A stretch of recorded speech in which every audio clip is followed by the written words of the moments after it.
Dobar dan i dobrodošli na kurs Excel za početnike. Ovo je jedna mala škola Excela i ovaj kurs i tutorial je namenjen pre svega početnicima i naprednim korisnicima. Ukoliko ste pratili prethodne lekcije i ukoliko su vam se svidele, zamolio bih vas da lajkujete i da zapratite moj kanal, kao i da uključite notifikacije kako biste u buduće dobijali informaciju o lekcijama koje izlaze.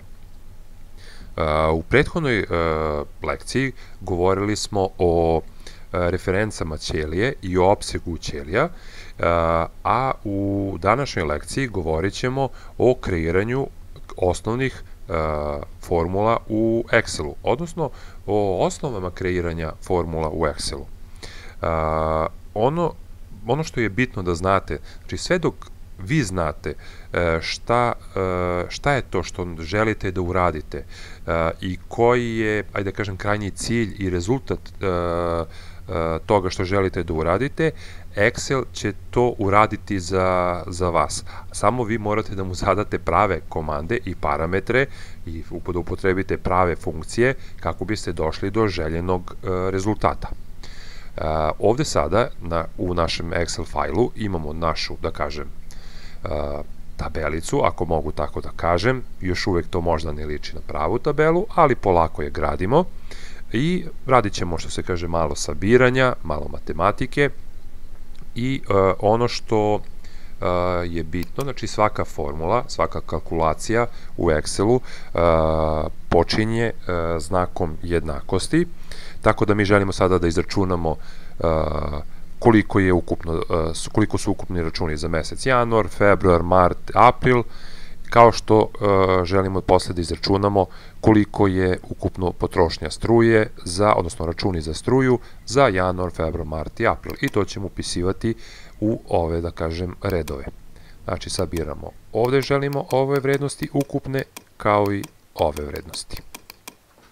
Sad, rekao sam, svaku kalkulaciju počinjemo znakom jednakosti, a samo da ga ja nađem i na tastaturi mojoj, tako, ok, i mi imamo sada, jednako je vrednost 100 plus 50 plus 100 plus 250 plus 30 za pivo, lupimo enter i mi vidimo da su naši ukupni troškovi za januar mesec po ovim računima 530 evra.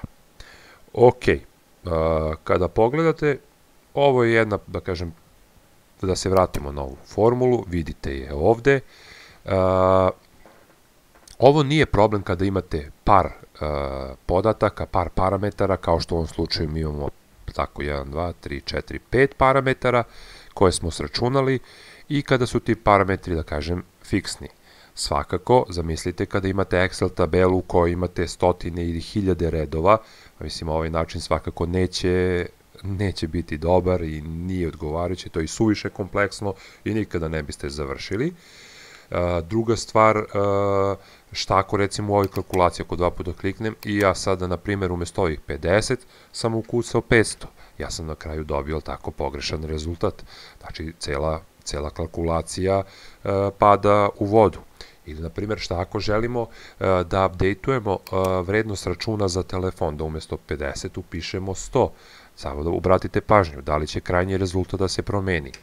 Neće, naravno da neće. Zato u tim situacijama, evo ja ću ovako da obrišem ovu ukupnu vrednost i upotrebit ćemo sada ono što smo pričali u prethodnoj lekciji, odnosno referencu ćelija i počinjemo takođe, kao što sam rekao, sa znakom jednakosti formulu. Možete da upisujete ručno B4 plus B5 plus B6 ili možemo ovako da kliknemo B4 plus B5 plus B6 plus B7 plus B8, lupimo taste Enter i dobili smo tačan rezultat. Ako recimo updateemo telefon, vrednost računa za telefon recimo na 80 i pritisnemo taster Enter, obratite pažnju, konačni rezultat će se promeniti. Zato što smo u ovom slučaju nismo upisivali same vrednosti, nego smo upisivali, praktično pozivali smo se na vrednosti u ćelijama, a zato smo koristili, da kažem, oznake ćelija, odnosno reference ćelija. I vidite ovdje da postoji jedno obojeno, da kažem, upisivanje, obeležavanje ovih podataka, što isto izgleda lepo i ima svoje, znači, praktične vrednosti, odnosno prednosti. Ok, izvinjavam se, kliknuo sam na pogrešnu ćeliju, idemo escape, to ostaje tako. Ono što vama ostavljam jeste da završite kalkulacije za februar, za mart i za april, a evo ja ću još i za red za struju izvršiti obračun. Isti je princip, ćelija B4 plus C4 plus D4 plus E4, lupimo taster Enter, dobili smo vrednost. Takođe ostavljam vama da uradite obračun za telefon, za kreditnu karticu, za hranu i naravno na kraju za pivo. To bi bilo sve za danas, vidimo se uskoro. Veliki pozdrav!